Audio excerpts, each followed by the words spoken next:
muna tayo, intro tayo game. So, Buhay Verde ng Battle League dito sa Bacoor, Cavite. Detachment Hood, Bagingay. Yan, syempre gusto ko lang magpasalamat sa mga tropa nandito, sa mga TVS, MO Sud, shoutout kay OG Angel. Syempre, shoutout sa mga sponsor, Manicurus Pansiteria, kay Ma'am Maisel, maraming salamat palagi, Mang. Original Clothing, kay Erickson, Jan Argayoso, salamat palagi, tol. Kay Lilwan dito sa Hood, mga tropa. Porn Studio Collection, kay Papa G. Yon. Sa kanan ko, galing pang Calamba, Laguna. Represent, Magingay para kay Asora, tol. Kaya naman shoutout. Yun, shoutout sa Montana Bowlers, sa mga tropa ko sa San Isidro Heights. Tapos sa Almighty Shop ni Eric sa Calamba, ispatan nyo yan pare. Yun, sa kaliwa ko, galing pang Las Piñas, TS Cruz represent, Magingay para kay Noe. Yeah, Jack Roberto ng Buhay Verde. Yung hindi mo nawala, sasagasama mamaya Yun, kalalabas ko lang galing Mandaluyong, shoutout nga pala, Mike Rupido, Xavier Unico, Cerneo, Fortune Rupido, Tropang Baba, Gardenia Dilawan, Kid Pastor, Brr. Yun, nanalo ng toss ko si Noe. Pinapauna niya si Asora. Ilang minutes yung ano yun, per round? Third round to, di ba? Third round. Hanggang third. Yun, unang banat para kay Asora. Pakapela tol. Magiging mga judges. Yun, putang ina! 6:30 yung call time. Alas 8 ka pumunta. Hindi ka ba marunong magbasa ha? Bobo ka? Alam mo, putang ina mo, tanga ka talaga. Mahiya ka naman sa taga-Calamba. Pero, ikaw pala si Noah? Yung MC galing daw sa laglagan. Kaya naman pala yung itsura, parang nalaglag sa hagdanan. Mukha pa lang, halatang, kakatapos lang, mga lakal. Tapos ahatin ka sa event na yung amoy kalawang. Kaya sa mga nagsasabing hindi ako makakadikit sa kanya, puta, yung mga mukha yung sinasabi nyo, totoo. Kasi pinanood ko mga battles mo. Puta, kala ko nung una, ang bangis-bangis mo. Noah, hindi ka pa bangis ha? Ang langis-langis mo. Eto pare, real talk lang ha. May gusto akong sabihin. Sa lahat ng MCs ng laglagan, ikaw lang yung may mga battles sa ang hirap tapusin. Tangina, grabe ba? Napaka walang kwenta. Alam mo kung anong inaabangan ko sa mga rounds mo? Yung paglabas yung ads ng Lazada. Pero, huwag kang mag-alala.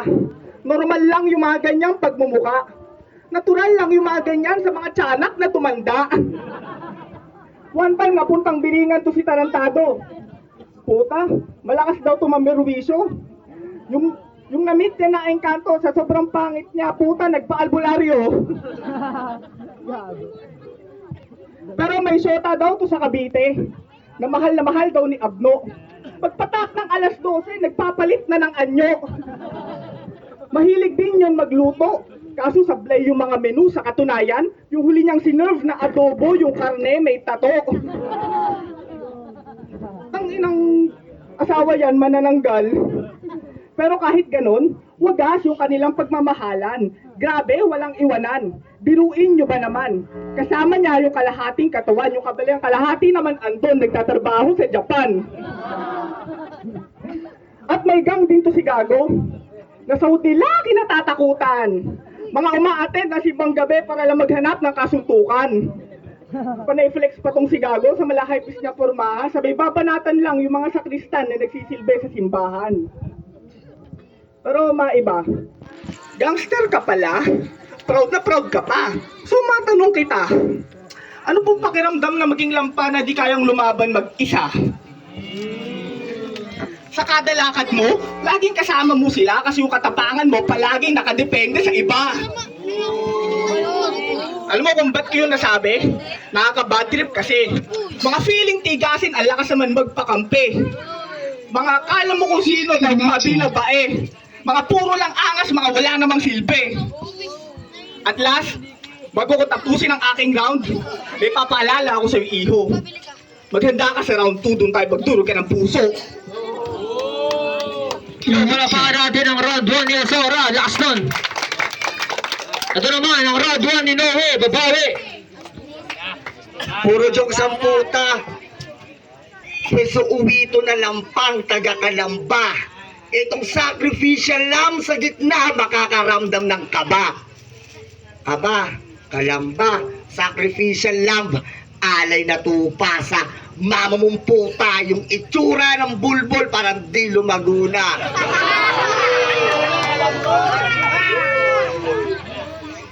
Late daw ako dumating. 8:30 kung susumahin. Kasalanan ko ba naghahanap pa ng parkingan yung helicopter namin? Patay! Body bag! Bago ko simulan yung round 1, if that's fine, gusto ko lang sabihin yung palapas na punchline. SpongeBob. Let's talk about your lost grandma. Parang sinogro ka, no? Wala ka na ring lola, patay na. Huwag ka mag-alala, malay mo bukas yung lolo mo na para sama sila. Wala kang girlfriend. Halata sa postura ni Gago. Yung sapatos, Daniel Padilla. Yung muka, L.A. Tenorio.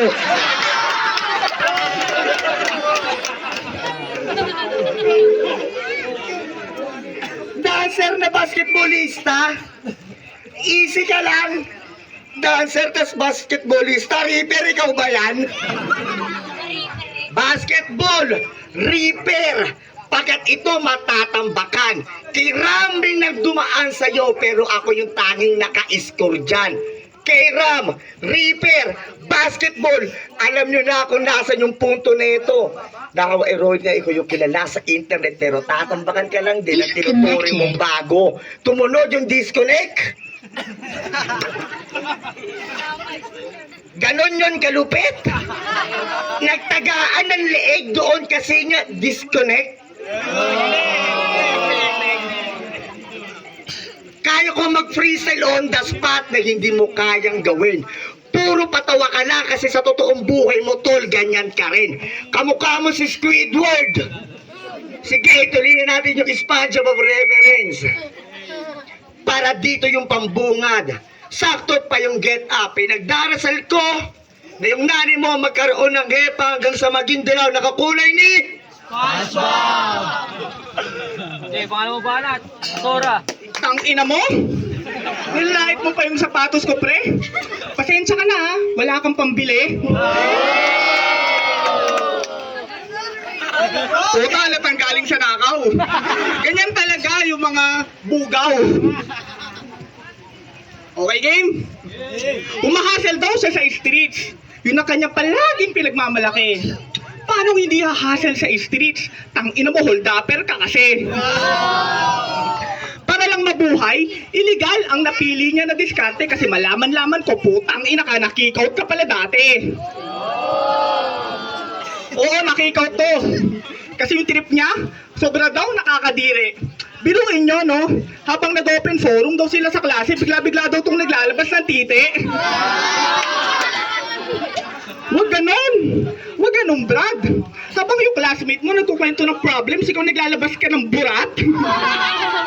Tapos di ba may issue ka din sa LTO? Sa kaparehas na senaryo? Nung sinabi sa'yo ng enforcer na, Mister, ilabas mo yung lisensya mo. Puta yung nilabas mo, burat mo. Pero biro, wala ka nga natapos. Puta, kawawa ka naman, bro. Kaya naman pala walang respeto yung mga taong nakapaligid sa'yo. Sa pamilya mo, hindi ka sineseryoso. Sa trabaho mo, palagi kang inaabuso. Sa buhay mo, palagi kang iniinsulto ng mga taong palaging nakatingin sa iyong estado. Gustuhin mo man, alam ko, hindi mo kayang magreklamo kasi walang puwang dito sa mundo ang mga taong tulad mo, mga kawawang desperado. At ano yung nababalitaan ko?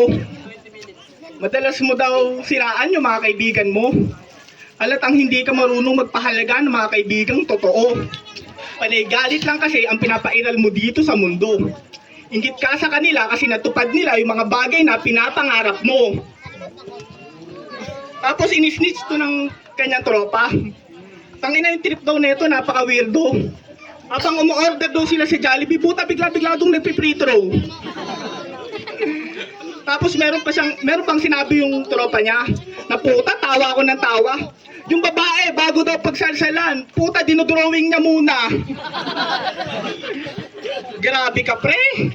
Napakatindi. Kung yung iba may photographic, ikaw pornographic memory. Saksi ang mga tao, buong rounds ka kinulata. Kung akala mo mananalo ka sa akin, pwes, huwag ka nang umasa sa tsamba. Yung mga tira ko direkta, sa yung rektang tatama. At huwag ka munang mamamatay. May round trip pa ako, doon tayo mag-ubusan ng bala. Round 2, para Eh di ikaw na may baril. Paki ko sa'yo. May baril ka? Pakita mo nga dito. Sinungaling ang puta. Ang kitang parmakan na ito no, pang ninong.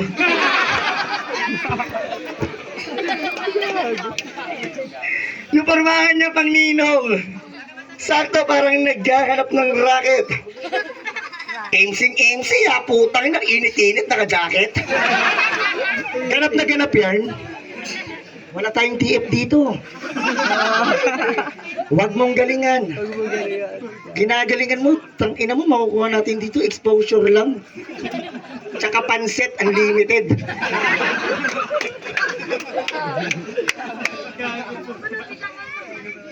Ang kulit ng itsura na ito pag nagbibiro. Moonstar 88, mukha kang tuliro. Moonstar 88? Oo nga pala. Yung jowa mo, kabayo. Dahil minsan masarap na lang din talaga mag-trip lalo na kapag sa harap ng maraming tao. Ito yung todo effort. Tangina yung one-liner to, kaya na magpakilig ng mga tao. Kung nandito lang yung jowa mo, malamang aking sasampalin. Kahit hindi ko kilitiin yung tinggil niya, matik kikiligin. Matik kikiligin. Sa lahat ng utos ko, siya lang yung susunod. Baka di pa siya nakakakita ng apex na hanggang pusod, sa akin siya manonood. Pag-judge ko lang kayong nanay mong nakomatos.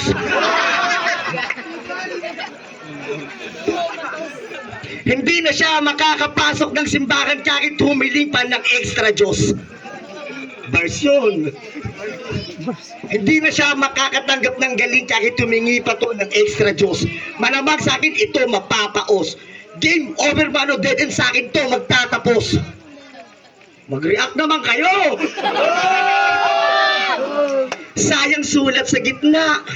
Ang mahal-mahal ng ballpen, 8 isa, tapos magsasayang lang ako ng tinta. Utak pugita ka ba? Oh, pugita, tinta. Sakto may paningin na magdidilim. Pagkasaksak ko sa tagiliran nito, makikita niyo yung dugo niyang itim. Amoy kang kalamares. Amoy kang kalamares. Yung hininga mo, putang ina, parang diwata, walang kapares. At speaking of pares, ang tibay nito mga man, pag ito nag-serve ng pares, puro taba, wala kang makikita na laman. Pampahigh blood yan.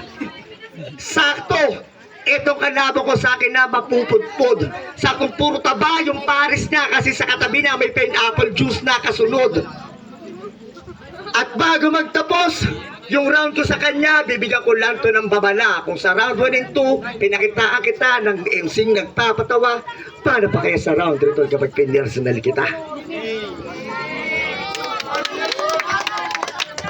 Yo! Tuliro daw ako. Sabi nung bobo, ikaw nga eh, first time mo mamakla, puta ikaw na yung nagbayad, ikaw pa yung sumubo. Tapos, ano yung sinasabi mo kay HyperX na sa sarili kong paraan, kaya kong kumita, at least hindi ako tulad mo, alipin ng amo sa opisina. Sheesh! Ang kapal na muka. Ang kapal talaga. Ang kapal na mukha mong lait-laitin yung mga taong nagtatrabaho sa opisina, pero sa tax namin kayo umaasa pag humingi kayo ng ayuda. Kala mo magaling ka?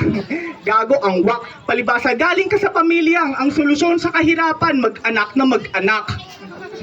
Tila kulang pa rin. Kahit ibigay mo na lahat, deep inside, wasak na wasak ka na, pinipilit mo lang na magpanggap. Bakit? Para lang masabing masaya ka? Sa paningin ng iba? Kahit madalas kang malungkot sa tuwing ikay mag-isa, putang ina ka? Madalas malalim iniisip mo bago matulog sa gabi. Wala kang mapagsabihan ng problema kasi walang may pake. Sa pinagdadaanan mo, walang makaintindi. Palagi kang pinanghihinaan kasi wala kang kakampi. Alam mo kung ba't mo yan nararanasan? Kasalanan mo din, gago. Hinahayaan mong yurak-yurakan nila ang iyong pagkatao. Tila, ikaw din nagturo sa kanila kung paano kay trato. Kasi sa sarili mo mismo, wala kang pagmamahal at respeto. Galit na galit ka sa magulang mo. Pakiramdam mo, ikay ampon. Habang yung mga kalaro mo pinapatuloy, ikaw pinakapon. Wala silang pakialam sa'yo. Kahit umiiyak ka ng malakas. Imbis patulugin ka sa kwarto sa gabi, puta, tinatali ka sa labas. Galit na galit sa'yo yung asawa mo. Galit na galit sa'yo yung misis mo. Wala ka daw kwenta na asawa. Yung nanganak yung asan yung babae, puta, kamukha mo daw yung tuta. Pinakita ko lang dito sa battle na mapabars o mapajokes, puta, kaya kitang durugin. Ngayon, bago lang ako, ba't di ka makasabay sa akin? Yo! May isang jeje mo na naman ang binaon ko sa hukay. Sabi kasi ni Edward, kailangan ko daw magpatunay. At ngayon, in-expose ko yung kahinaan mo sa buhay. Tingin mo dito, battle. Tingin ko dito, pagmamalasakit sa kaaway. At last, o 3 rounds kang minaltrato, tinarantado, binarumbado. Kaya judges, paliwanag nyo kung paano to mananalo.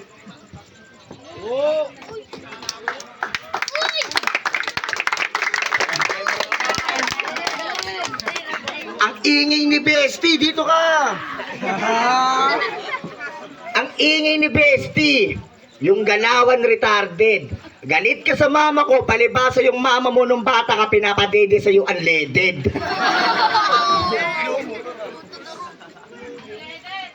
Kulay green gatas mo. Hindi. Kasi kaya to galit sa akin kasi kumpleto pa ako sa pamilya. Di pa ako namamatayan, kaya okay lang sa akin mandamay ng namatayan. Siguro pag namatayan ako, iiyak ako saglit. Magmumukmok. Siguro pwede magtago. Samantalang ikaw namatayan ka na tapos pinapaalala pa sa'yo. Throwback. Naalala mo yung lola mo pinagluluto ka ng turod? Pagkatapos kang patikimin ng turod, putang ina mo, hinahambalas ka ng sinturon. Malakas ako mangkupal. Malamang sa akin taog to. Ang cute din ng merienda mo no, pinapalaga sa sariling pugs mo. Pag naglalaro ko yun ng trumpo sa olo ka, kinokotongan. Hindi pa wasak yung trumpo, pero butas-butas na yung kanyang bundunan. At ang malupit pa ron, mas masakit dito mga gago. Imbis na di uno lang, pukin ang ina mo, concrete yung gamit pang kokong sa yung pako. At yung kapatid mong babaeng nagbibigo live, kinang ina mo, nagbibenta ng nude sa Telegram. Avail na kayo sa akin, pukin ang ina, pagkasin nyo sa Gcash, ini-scam. Tawa siya, oh. Alam mo, ah. Yung ate niya, scammer. Kunyari, magbebenta ng litrato niyang nakakubuto ba? At pagkasin ninyo ng Gcash po siya, nakablock agad. Anong galawan ng mga yan? Anong galawan ng mga yan? Galawang mandarambong. Tangina kasi ng bongbong eh, no? Malamang yung itsura mo na yan, tol. hindi sa akin didikit. Lagi mong tatandaan to, hindi ka sa akin mananalo kahit anong gawin mong pagpilit. Mas guwapo ako rito. Teka lang. Mas guwapo ako rito. Kahit mas matangkad to sa akin at parang kuya ko, gusto ko lang naman i-flex sa inyo tol kung gaano kaganda yung nobya ko. Patay!